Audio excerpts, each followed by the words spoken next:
I don't want no oil a spoiling my shoreline. I like fish much better than crud. I like birds and things a creeping and crawling. Won't trade no more oil for blood.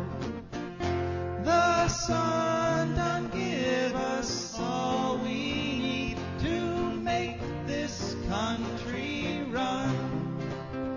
But that black demon oil's got us fussing and fighting, and I do believe it's time we was done.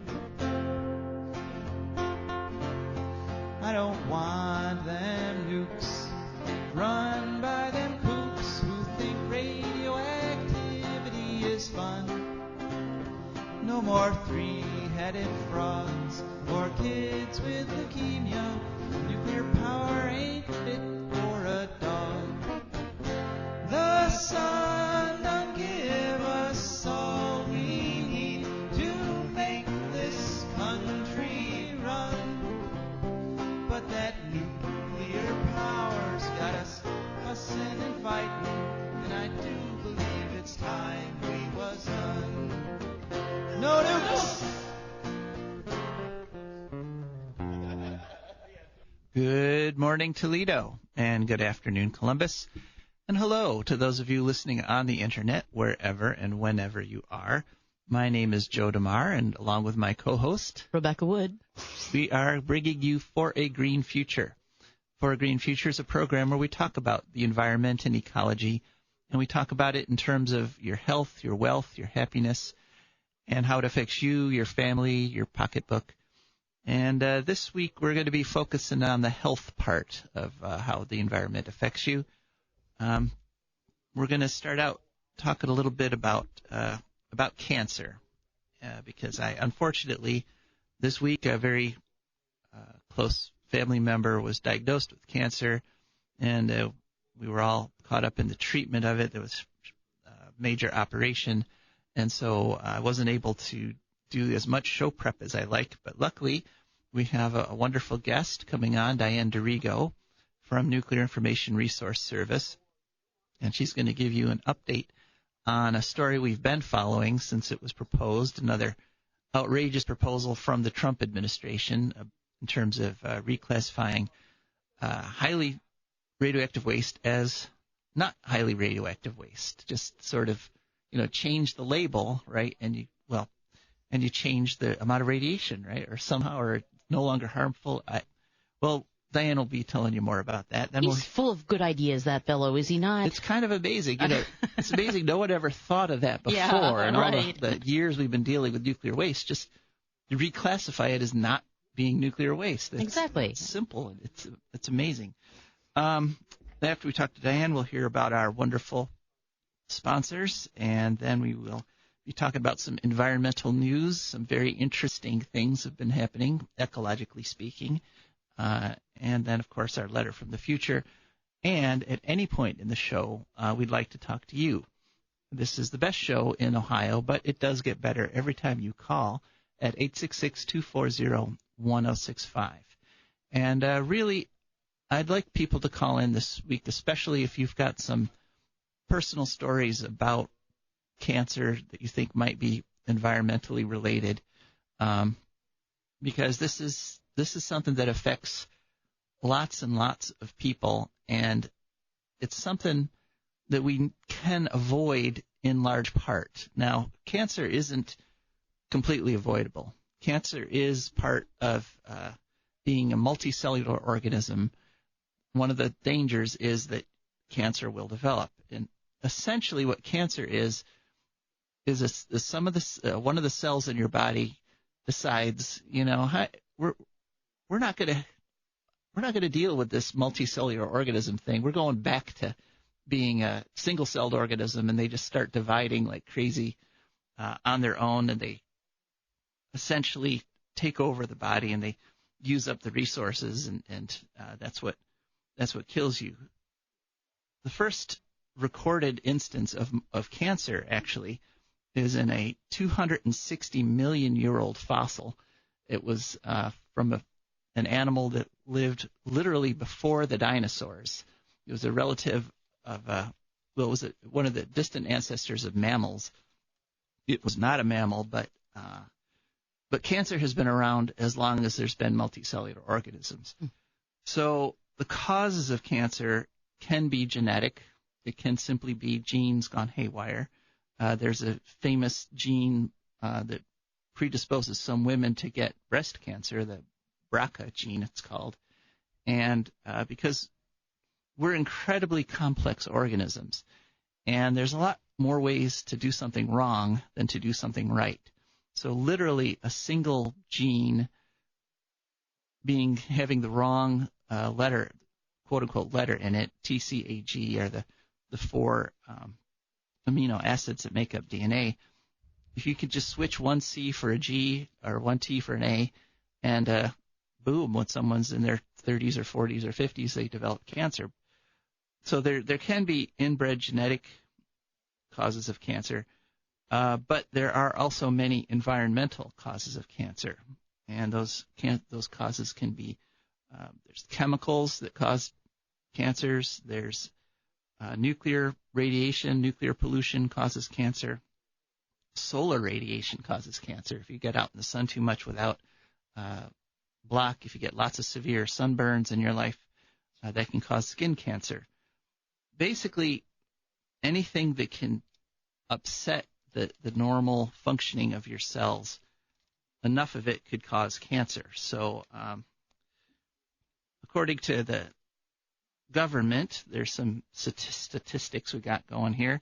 One interesting thing is that the government agency that monitors cancer actually doesn't have very current statistics. They've sort of fallen off the wayside in terms of measuring the numbers of cancers and things. But they had estimated that in 2018, 1.7 million Americans would be diagnosed with cancer, and a little over almost half of them, 600,000 of them roughly, would die from that cancer. And now there's some numbers here that kind of seem to contradict each other. One is that apparently the U.S. death rate from cancer fell 26% from 1991 to 2015, which is good news. Apparently we're getting better at treating cancer.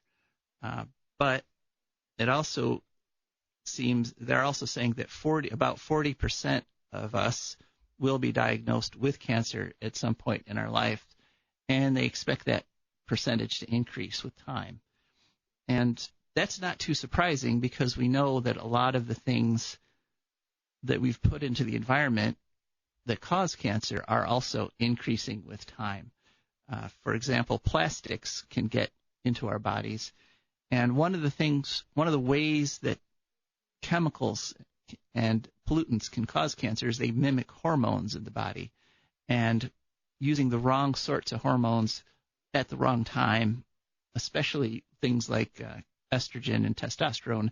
If you get chemicals that pretend to be estrogen, they're called estrogen mimickers, that can trigger cancers. They can trigger cancers of the reproductive system, especially of the uterine lining and of the ovaries.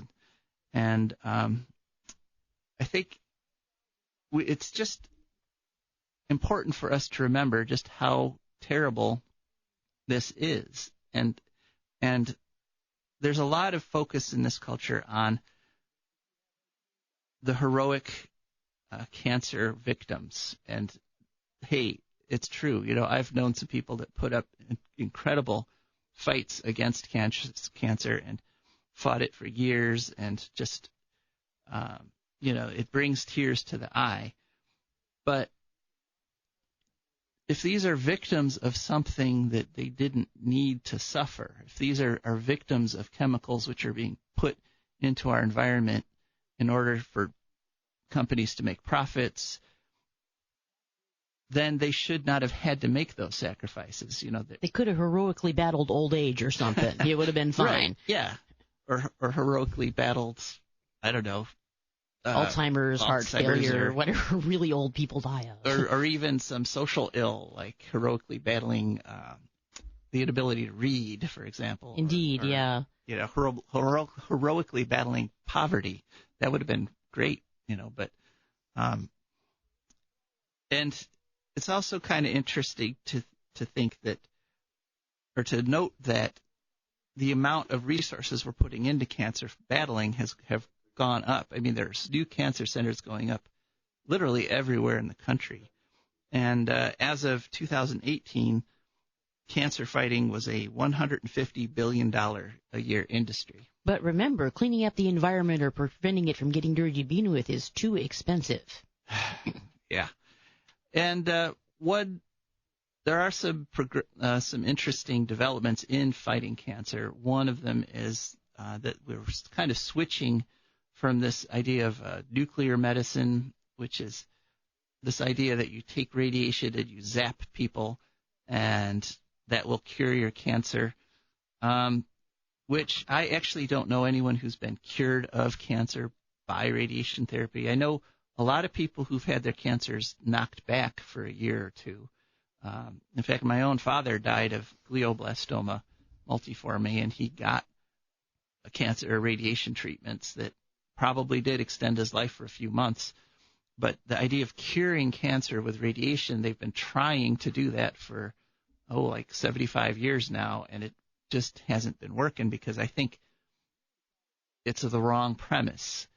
And now we're switching to more holistic ideas, which, for example, using the immune system, immunotherapy, which really can apparently offer cures for cancer. One of the most famous people who's done that recently was President Carter. He had skin cancer, and it was treated with immunotherapy, and it completely cleared up within a few months. And so once we get off this idea that radiation is somehow going to save us, that we can somehow zap things in a good way, and start actually looking at the biology of cancer and attacking it in a holistic, a biological way, it looks like we're going to have a lot more success. But that still doesn't let us off the hook. Even if we have a 100% certain cure for cancer, you take one pill and boom, all your cancer's gone forever. That still doesn't let us off the hook, let us lose the responsibility for keeping pollution and radiation from the environment. And no, except for the people who don't have health insurance or any kind of health care coverage, so they can't get tested and diagnosed. Right. They might be in some trouble, even with your magic pill, which we don't have. Right. Well, that's a whole nother issue.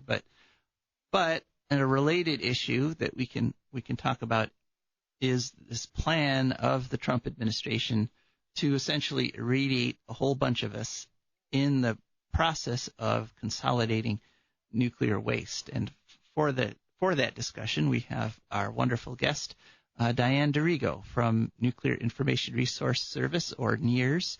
Diane, are you on the line? I'm on the line. Can you hear me okay? Yeah, we can hear you fine, thanks to Russell, our able technician there. So, Diane, yes, thanks for coming on the show.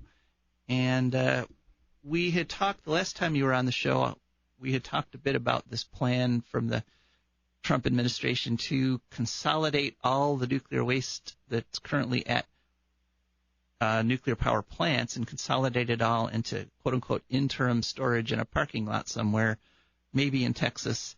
It wasn't quite clear. So what's been going on with that? Can you give us an update? Yes.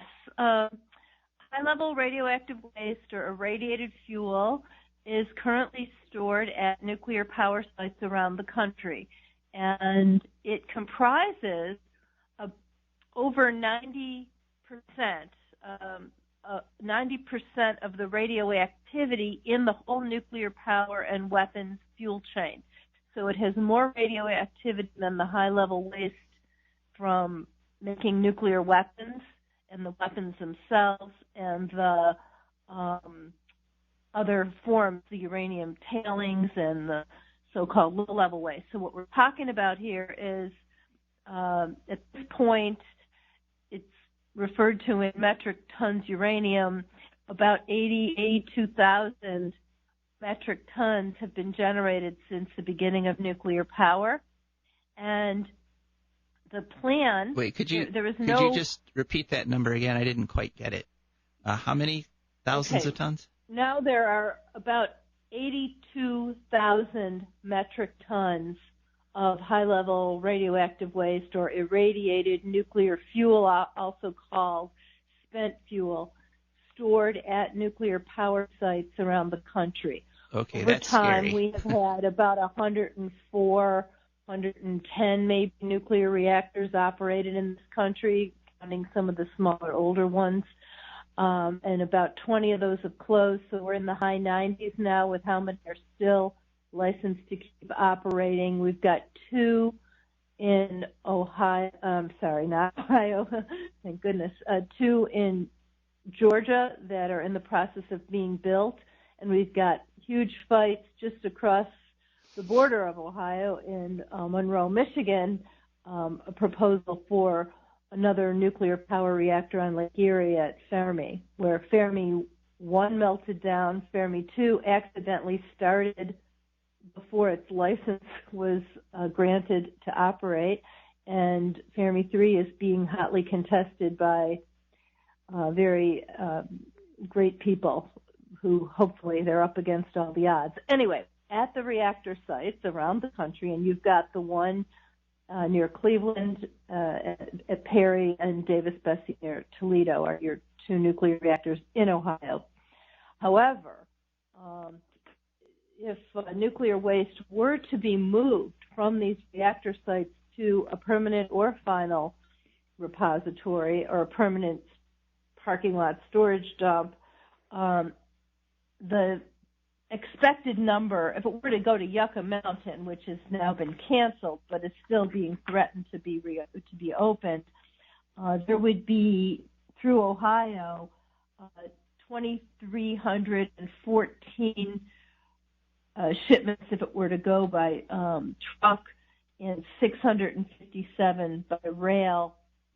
And each of these shipments would have more radioactivity, more cesium than was released in the Chernobyl disaster, more plutonium than was released in the Nagasaki bomb, the plutonium bomb, and would routine, and that's how much is in those canisters. It's impossible to fully shield them, so there would be radioactivity coming off of those casks that would be potentially detectable for as far as 50 miles. That's in the case of no accident, no leaks. That's the legal way that the shipments would move. So the whole corridors through which the shipments would pass would be regularly exposed. And the plan to move all of the waste in the country would take 40 to 50 years.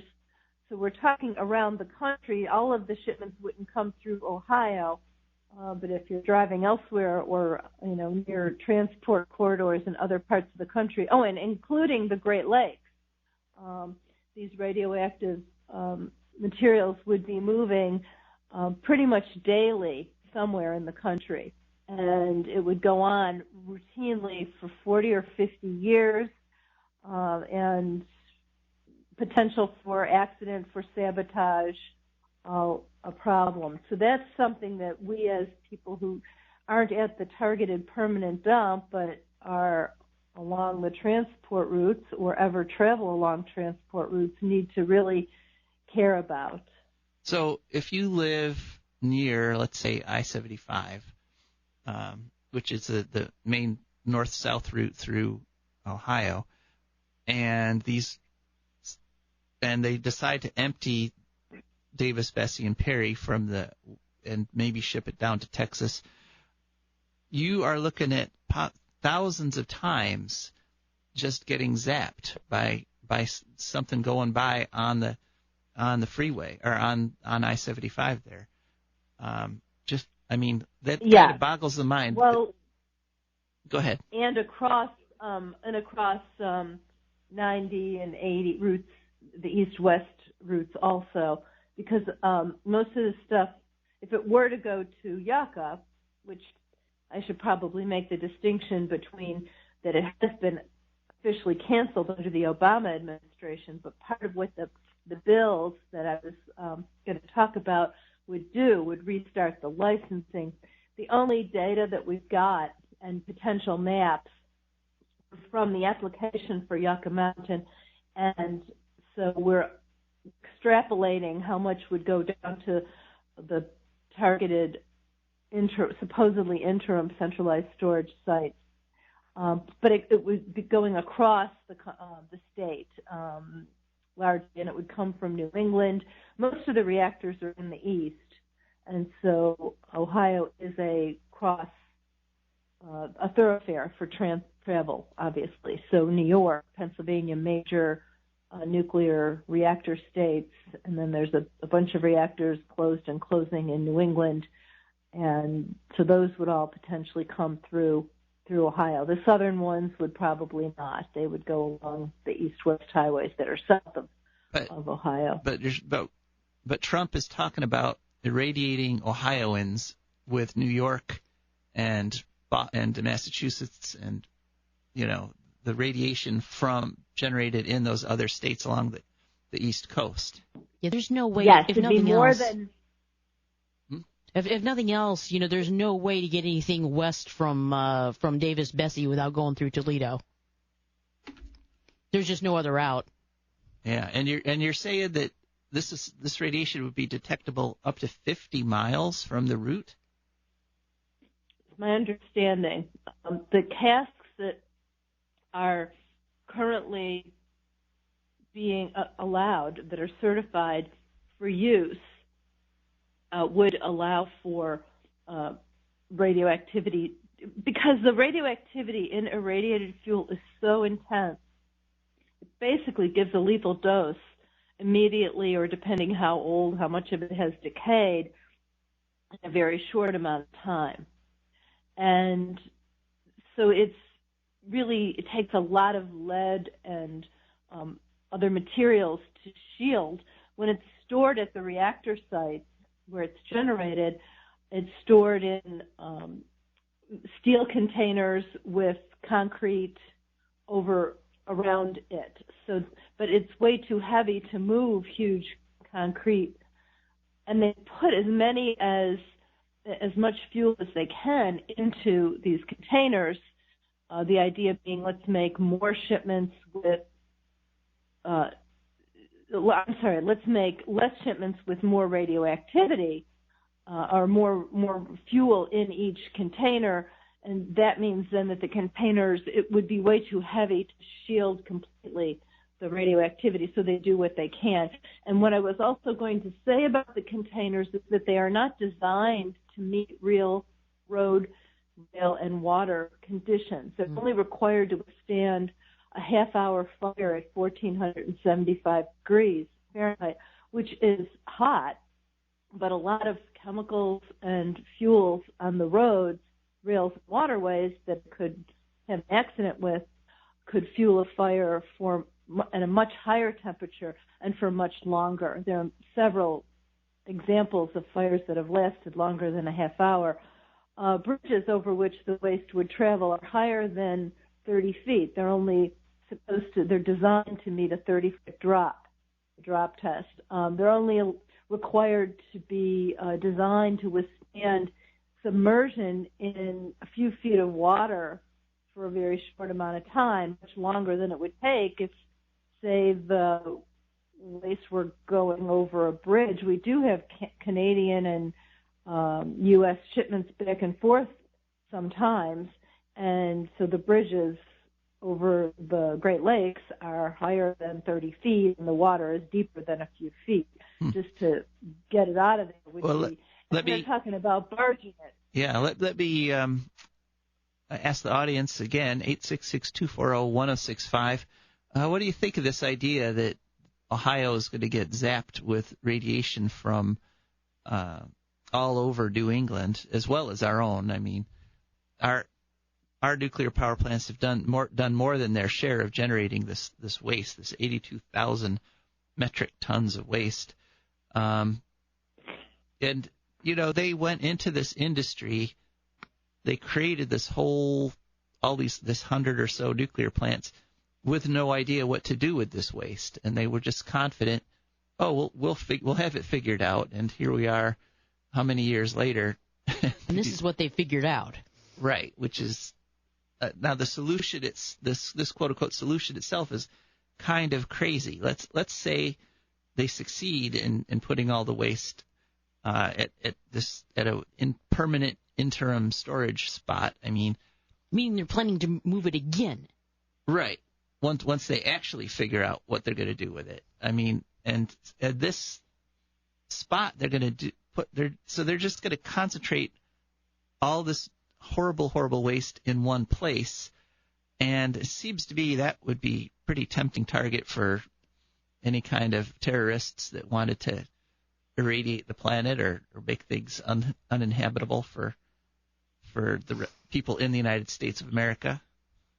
Is that an unfounded fear, Diane, do you think? Or no, it's absolutely correct. There's a huge danger. First of all, for me anyway, even if they started shipping it today, I don't think I'd be alive by the time it all got there, if it were all going to get there. And there's pretty much, statistically, it's not going to get there without some accidents and leakages and damages. The industry denies that. The government denies that. They say, oh, we've been shipping it for years, and there's been no leaks or problems, and that's not true. There hasn't been very much of this high-level waste moved at all in the country. This would be the launching of a massive, unprecedented campaign in the world.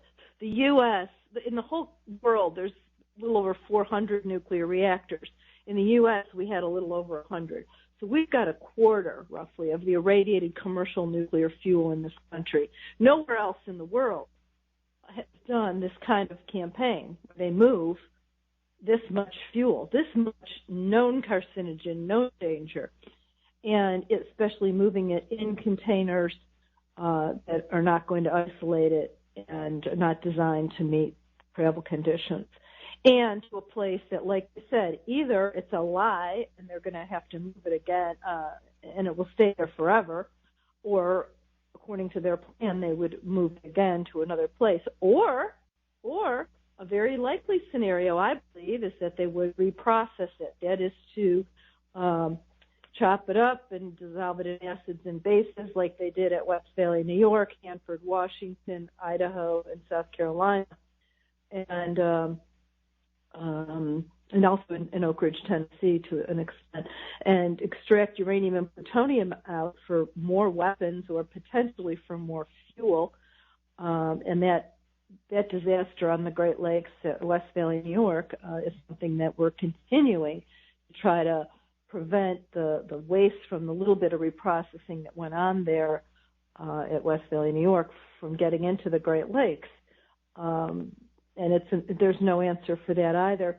But I know we only have a few minutes, and was going to share with your listeners the bill numbers and what's going on legislatively. Do we have time for that? Yes, please. Go right ahead.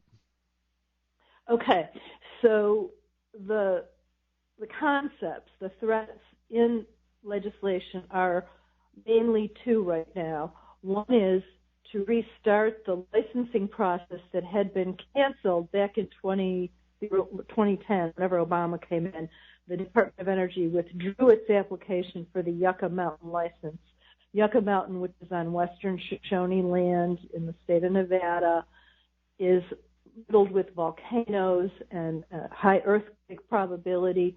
During the years the Department of Energy studied it, earthquakes did millions of dollars of damage to the Department of Energy's studies. It was canceled. The mountain is now closed. There's only one exploratory tunnel in it. There's no waste there. It's sunk money. It's bad money. We should not be throwing more resources after a site that cannot isolate the waste. And that is our one chosen place by Congress politically for a high-level nuclear dump in the country.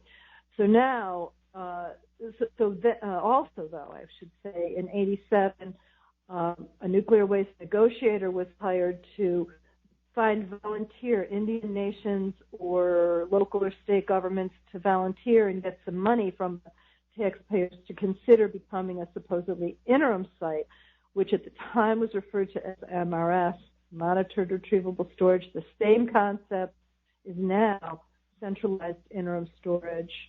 And either way, it's not going to necessarily be temporary. It would be de facto permanent. So what's the bill number? Yeah. HR 2699 HR in the House. 2699. Mm-hmm. Okay. And it's another bill, HR 3136. 3136 is only on the centralized interim storage. It makes it legal, which it is not now. It's currently not legal to have a centralized storage site. It was canceled in 1990.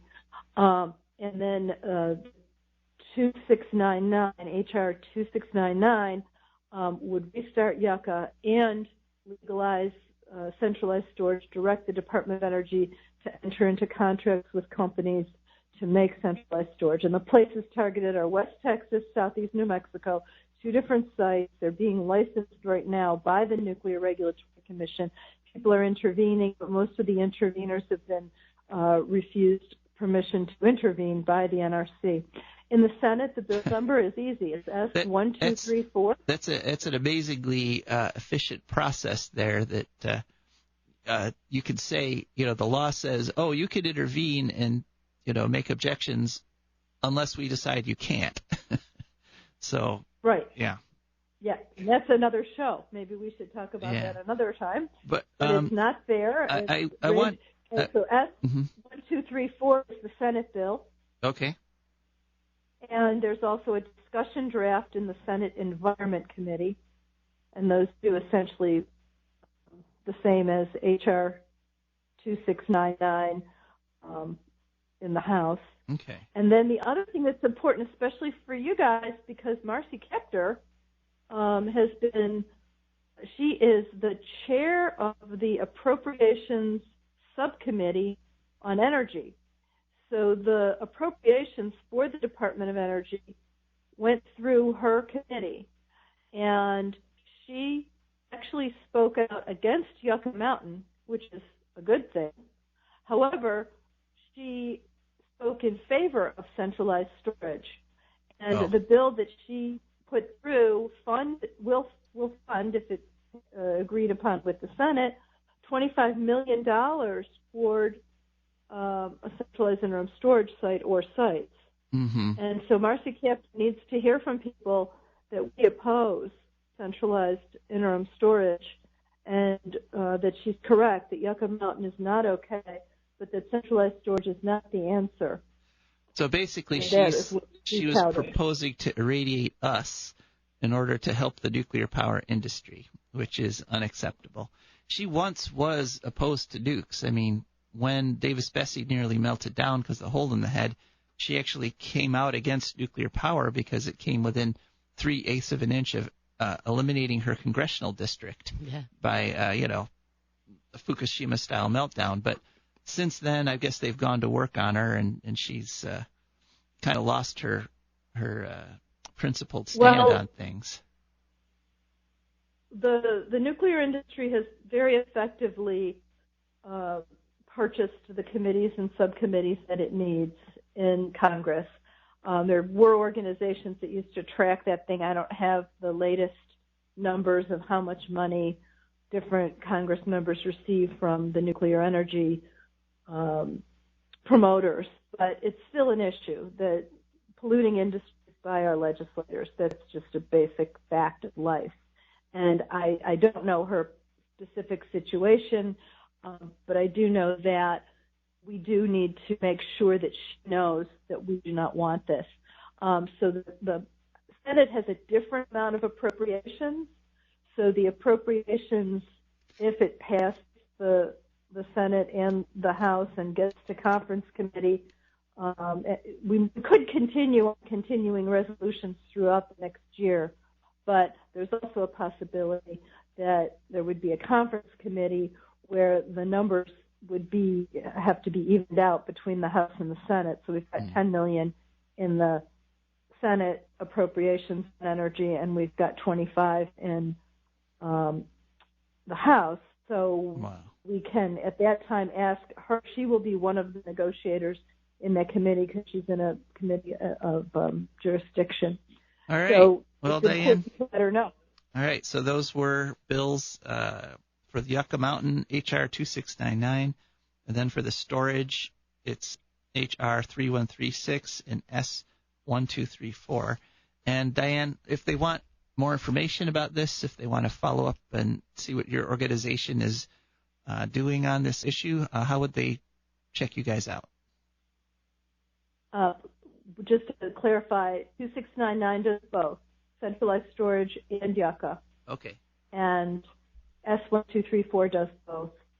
And then the other one does just CIS. And the appropriations are important because those are what's more likely to move. My organization is website is www.NIRS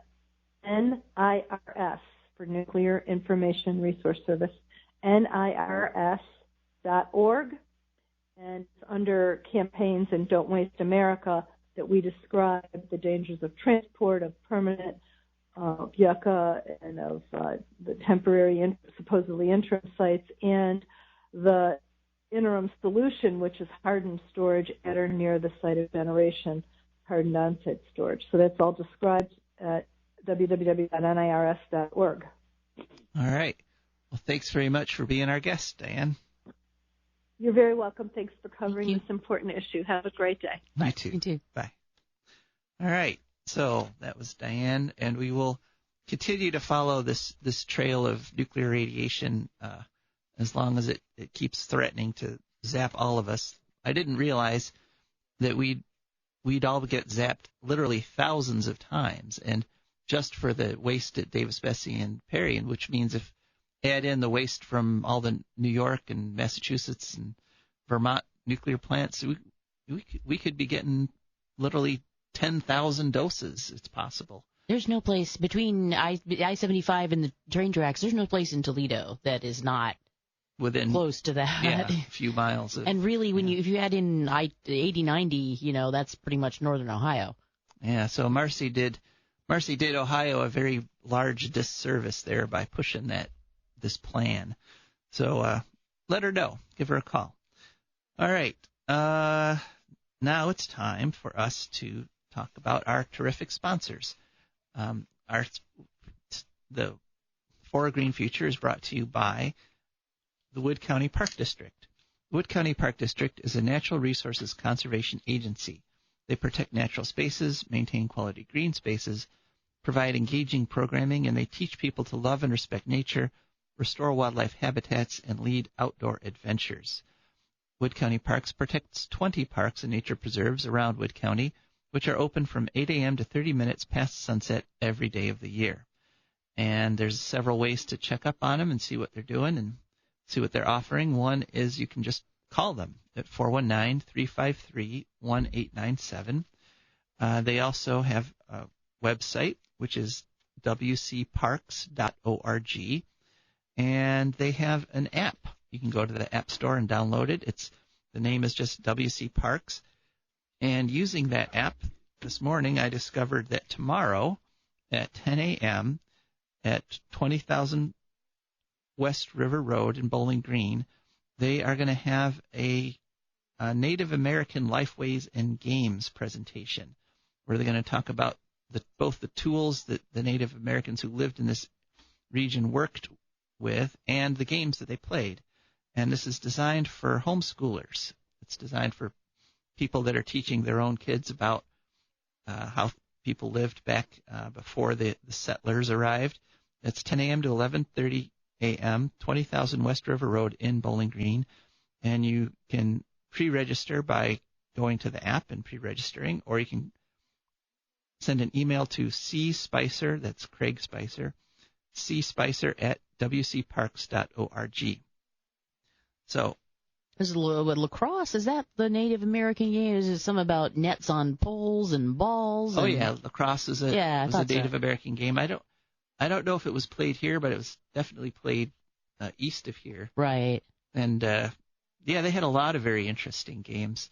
One, I hung out with the Seneca Nation for a while. I had a job with them as a grant writer for a little while. And one of the winter sports that they have is something called snow snake, which is basically you take a modified spear and they build this huge chute, and then they basically run up and they try to slide this spear through the chute as far as they possibly can. And it's really kind of exciting. It's kind of like luge for a wooden spear sort of thing. And yeah, sounds interesting. Yeah, it is. It is interesting, and they have very proprietary, very secret recipes for like the waxes and things that they put on this to make it slide farther and farther. Okay. Yeah. Well, so there's a lot of very interesting games, and yeah, they invented lacrosse, and yeah, so this should be a fun thing with the WC Parks. All right, and our other sponsor for this hour is DeMar Consulting. DeMar Consulting is a computer consulting company. They will come to your home and help you with your computer problems. You can call them at any time at 419-973-3000, call or text, or go to their website, demarconsulting.com. That's DEMARE, and the word consulting.com. And they can help you with hardware. Maybe your power supply is out and you need it replaced. They could help you with software. Maybe you've got a bug that you don't quite know what to do with. They can help you with They can train you to use software programs that you're not familiar with. And they can do basically whatever your home computing needs. They can help you at DeMar Consulting. And everyone at DeMar Consulting has a degree in computer science, so you know that they know what they're talking about.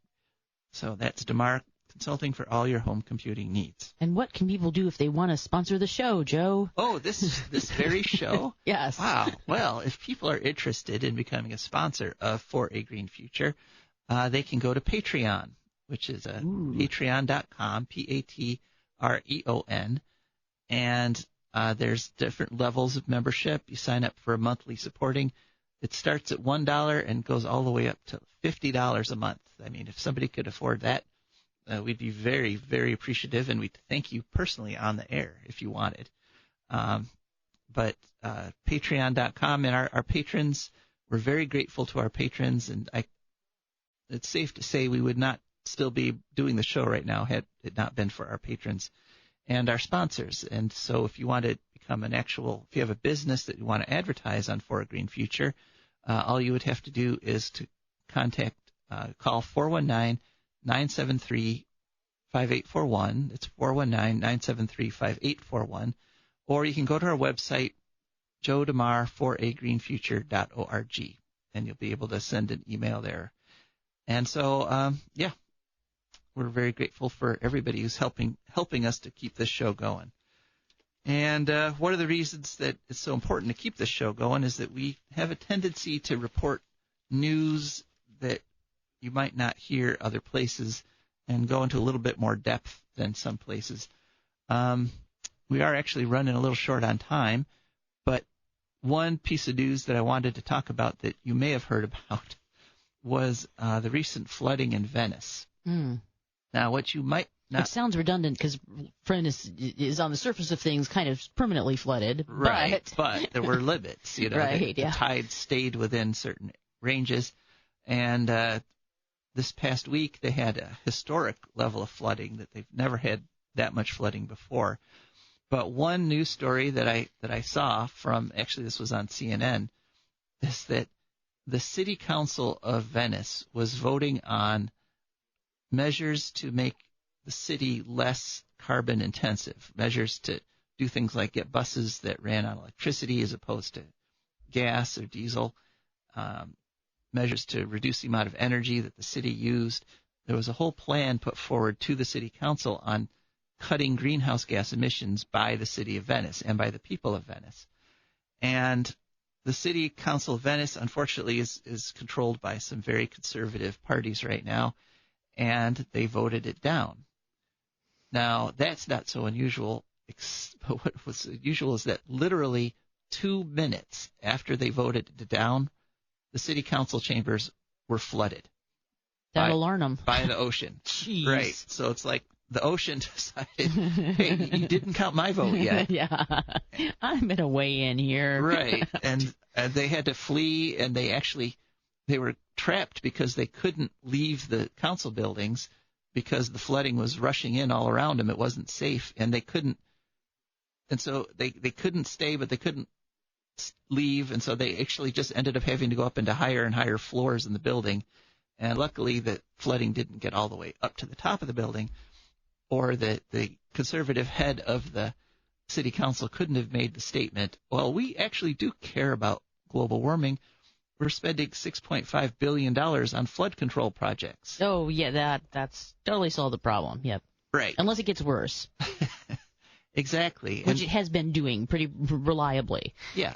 And it's just another example of this idea that you can deny global warming, but hey, but we will spend billions of dollars on adapting to it. Right. This thing which doesn't exist. Right. And we've talked about that before. Trump is doing that big time, trying to propose billions of dollars. And the reason, if you look at it cynically, the reason seems clear, that there's a lot of money to be made building big structures. There's a lot of contracts and a lot of, right, money changing hands. Whereas if you stop using fossil fuels, who can skim off the top of that? Yeah. It's like, yeah. So, but I think it's an important point that no matter how much you deny reality is still there, and it will sometimes come flooding into your council chambers right after you finish denying it. Indeedy. Yeah. Another bit of reality that isn't getting a whole lot of play is that Australia is burning. It's approaching summer down there in the southern hemisphere, just the way it's approaching winter here. And Australia is already having incredible historic droughts, and those are causing incredible wildfires. And the city of Sydney has been enveloped in a haze for the past week. The particulate matter level was something like 1,200, 1,800 parts per million, and extreme danger starts at 200 parts per million. So the air quality is so bad from the wildfires in Australia.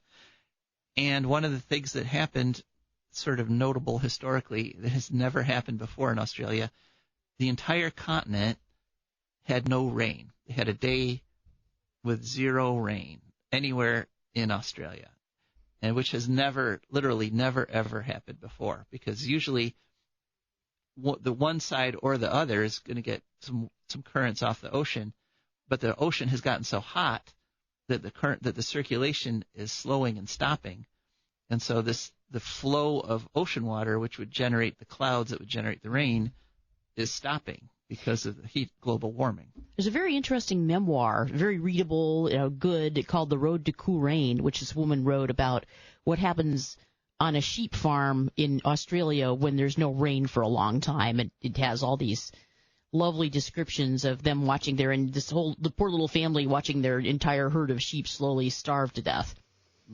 Yeah. Apparently that's not pretty. No.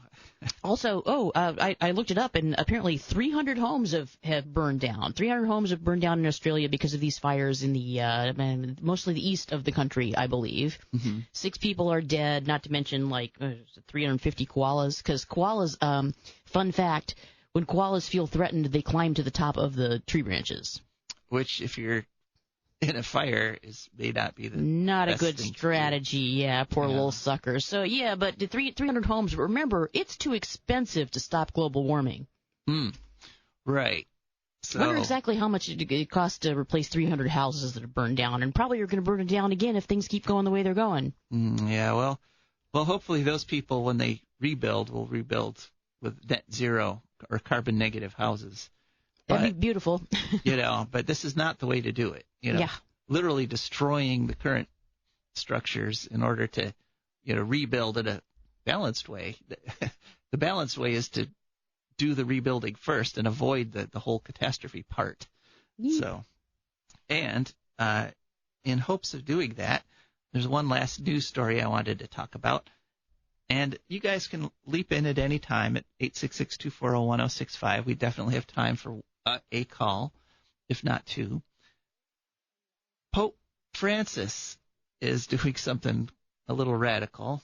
He has proposed making hurting the environment a sin.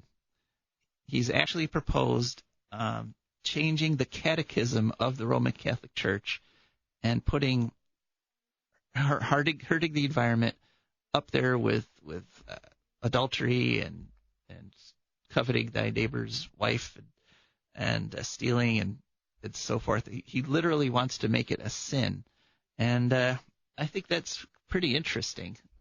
Well, it's selfishness on a pretty epic level. I can see it. Yeah.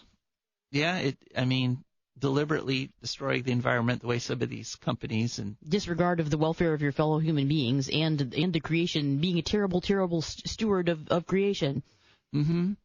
But I think it's kind of a radical move because most of the sins have to do with human on human. I mean, most sins are just within our little species and looking at each other and doing things to each other or not doing things to each other. But here, Pope Francis, is actually turning the gaze of the human race outward a little bit and saying, oh, you can also sin by doing stuff to other things besides human beings. I think it's a very healthy move. I think it's unique, and I actually think that would bring the Catholic Church closer to Jesus' teachings, because Jesus is constantly talking about the environment and constantly talking about wilderness. He's like, consider the lily. It's more beautiful than anything humans make. Lilies, mustard seeds, trees that you can know them by their fruit. He's full of agricultural metaphors, that fella. Right, and and I once had a little debate. Sheep. He says a lot about sheep. I once had a little debate with a fundamentalist of all people. And he was on this, and he was like, "Oh, Joe, we're not talking about Jesus, nature boy here." And I was like, "Well, why not? I mean, aren't you a fundamentalist? I mean, if Jesus says, consider the lily, doesn't that mean you need to get your Christian butt out into a field and go consider a lily? Have a good look at that lily." Yeah, in the field. Right. And Pope Francis would say, and then don't hurt it, because then that would be a sin against the environment. Right. Yeah, just look and appreciate, but don't destroy. So those things are very encouraging to me. And another thing that's encouraging to me is the weekly letter from the future that I get from my great-great-granddaughter, Marie I. This week, as always, there was a flash of photons, and next to my bed appeared this letter from the year 2299. Dear Great-Great-Grandpa, when they asked me last week to go to Mars, I jumped at the chance. Not only is it a grand adventure, and not only would I get to see my brother Sam again, but in this year, the year 2299, almost every great scientist has at least one trip to Mars in their personal history. On the Mars colony, we've made some amazing discoveries about the relationship between Earth and life. It's not until we actually put colonists on another planet that we discovered all the subtle but essential ways that life is so perfectly suited to our own planet, Earth. The first 2 Martian colonies actually failed, but we've learned enough that the third one is thriving. One of the things we've learned is how big multicellular organisms like us are dependent on healthy bacteria. They are in us and on us, helping us to digest food and stay healthy in 1,000 ways. They're doing amazing things with bacteria on Mars, and I want to go. But Michael doesn't want me to go. He actually begged me to stay.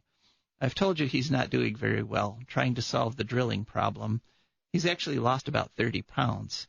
He keeps forgetting to shave and eat. I told him I was going, but I promised to visit with him by hologram for at least an hour every day. To tell you the truth, that's more than I get to see him now. Anyway, the preparations are almost done. By this time next week, I should be writing to you on the way to Mars. Love, Marie I. Aw, poor Michael. Yeah, he's just taking it too hard on, putting too much burden on himself, I think. If we've survived this time and turned it around, he can solve this little problem. Right, exactly. But I think that does happen to a lot of people in the environmental movement. They feel like it's all on me because they don't see each other. They don't realize that there's really literally hundreds of thousands of people trying to help the environment, but they're all separated and isolated. They're all doing their part. like NIRS is doing the wonderful part on nuclear and nuclear issues, but all the issues are important. Climate change is important. Stopping fracking is important. Switching over to renewable energy is important. Fighting invasive species is important. All these things are important because every part of the ecosystem is important. And whatever little part you can do is also important. If you stop using plastics in your home, if you install solar panels on your roof, if you switch to geothermal heating, that might seem like a little thing, but you're part of a larger movement because all over the world, people are making these switches. A lot of governments are actively trying to stop us, like the Ohio state government is trying to put laws into place that'll make it much harder to do wind and solar right now. Oh, there was some country, was it Holland, I think, that said all new roofs this week have to either be covered with solar or grass? France, yeah. The country of France, which has been the most nuclear-dependent country in the world. 80% of their power had been coming from nukes. Wow. But they've discovered that 6 million French people are now drinking water contaminated with radioactive isotopes leaking from their nuke plants. And the surprising part of that story is that they care. And they do care. Yeah. Well, the French care a lot about food and They're water. They're funny that way, yeah. Yeah, they that's part of their culture is caring about what they eat and drink. And so, True. So by this law, France is signaling we're going to switch over. They're French, so they can't actually admit, we were wrong. Yeah, no. French people are never wrong. They're all the Pope. They're not wrong. But they're making the switch, which is wonderfully encouraging. And there's lots of encouraging things if you look for them. And that's why here on For a Green Future, we are confident we will get to a green future with your help. So please support the show. And thank you so much for spending this hour with us. And Mick Gonzalez and the Cheap Seats are on their way, and so sports will be back in just a moment. But thank you so much for listening. Thank you. Bye. Country run, but that black demon oil's got us fussing and fighting, and I do believe it's time we was done. I don't want them nukes run